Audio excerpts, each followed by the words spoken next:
issue is the usage of AI right now. Going on to ChatGPT and trying to draft a declaration, trying to draft discovery, you're going to fail and you're only going to be harming your own credibility.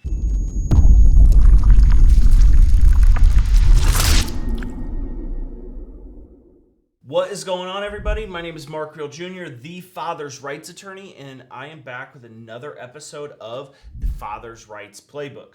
On today's episode, we dive back into AI and some of the concerns and maybe some of the situations where it can, in fact, be useful. We're casual today. I'm in the Polo. Just got back from Washington, D.C., spent a few days on Capitol Hill, and I'm ready to dive in and talk about more of the concerns around AI. And the first thing I'm going to say is I see why it is such a beneficial tool. And David and I spoke about it on a previous episode as to the concerns we have as attorneys. In this episode, I want to talk about the concerns that it creates in the courtroom. The courts are starting to be able to tell when AI is being used. Then I'll give an example. One of our attorneys here came to me, and an individual who is a client of ours, we're handling his divorce, wants to file a domestic violence restraining order against his soon-to-be ex-wife. And we were like, okay, give us the facts, what's going on. We advised him that he didn't have a case, and there would be a strong possibility that not only would he get his restraining order denied, but there was a very good possibility the judge could hit him with paying her attorney fees. So it was a high-risk move to do. Well, he proceeds forward with it, and he sends over a draft of his request for a domestic violence restraining order. And in this request, it was very clearly written by AI. He's a smart individual, a high earner, and he had very clearly went and taken the laws from the family code, plugged them in, and told them to draft his statement as to why a domestic violence restraining order should be granted. And it was a bunch of circular arguments that essentially used the definitions of words to then claim that domestic violence had occurred. Basically, it was 5 pages that said absolutely nothing. Very little fact mixed in, very little actual legal analysis, just kind of spit out definitions and made it flowery. I'm of the opinion that judges, especially since 90% of family court litigants are pro se, judges are becoming really, really well versed in what is drafted by AI and what is not. And I will be the first to admit, when ChatGPT first became a thing, I took some general facts and not a specific case and started playing with it to see how long it would take me to draft a strong declaration.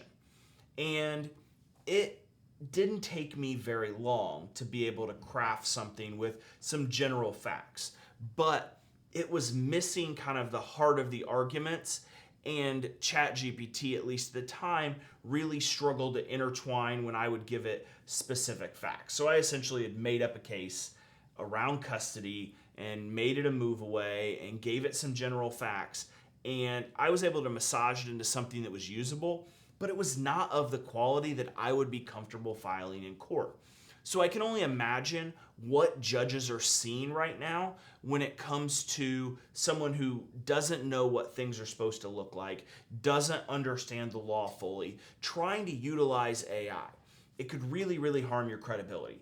And to be honest with you, every LLM out there right now kind of has its signatures, whether it's the ChatGPT and the dashes or the way it formats sentences, that it's pretty easy with a quick glance to be able to tell whether an individual wrote this or whether they utilize ChatGPT. Not only am I concerned about the discoverability, I'm also very concerned about just low quality work product going out to the courts and it harming a dad's credibility. The other piece of this, and this is something that's been a big talk in the legal community, is what we refer to as hallucinations.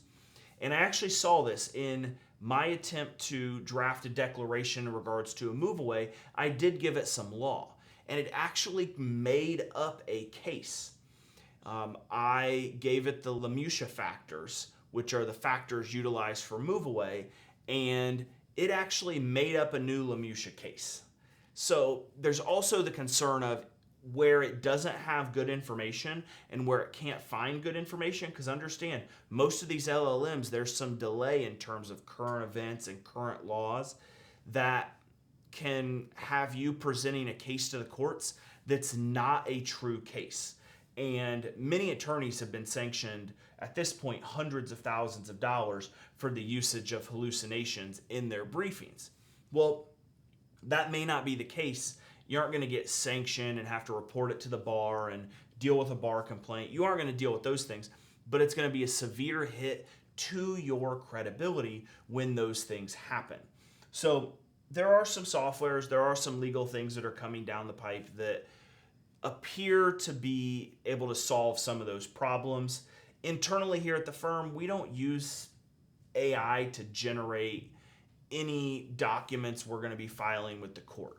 Now, within our legal research software, we have the ability to do some legal research and AI in a closed loop inside of Lexis or Westlaw to be able to give us some points and authorities or point us in the right direction or shepherdize cases. But general AI is not at the point yet that it can effectively and efficiently draft legal documents. Now, do I think it gets there?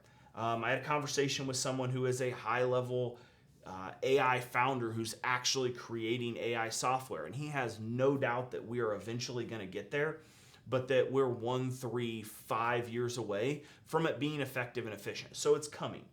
The issue is the usage of AI right now, just going on to ChatGPT and trying to draft a declaration, trying to draft discovery, trying to do these things. You're going to fail, and you're only going to be harming your own credibility. And I've talked about this before.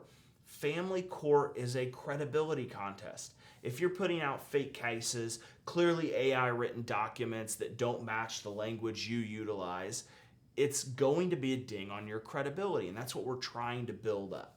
So I think the future of AI is bright. I think the future of AI in terms of access to justice, I think the future of AI in terms of pro se litigants is strong. And I think it's going to be a really, really good thing for the courts.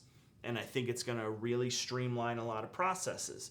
But right now, you have to be hyper vigilant and hyper careful. We have clients who they use ChatGPT to draft their emails to us. We know it's not you. It doesn't sound like you. It's not in your dialect. It's not in, sometimes, be frank, the language is above the individual's ability, or maybe even below the individual's ability. So my big thing is right now, unless you really know what you're doing, you need to stay away from AI. The risk is significantly higher than the reward. You can utilize it for some basic research stuff, some basic formatting stuff, but if you're pro se, you need to be drafting the vast majority of your arguments because the judge is going to want to hear it in your voice. That's my piece on AI. The good, the bad, the ugly. I think it's eventually going to get there. I think it's going to be a really powerful tool, but it's not there yet. So we need to be extremely careful in our usage of it. Hope you guys found this helpful. I hope you found it informative, educational, maybe a little bit entertaining. And if you have a question, a comment, a topic you'd like for us to cover on the podcast, all you have to do is down below this video, comment your question, and we always pull from those comments. We pull from our DMs across social media to come up with topics you guys find interesting and entertaining. So drop a comment, send us a DM on Facebook, Instagram, TikTok, any of the platforms, and we hopefully can cover your topic here real soon. We'll see you guys next week on another episode of the Father's Rights Playbook.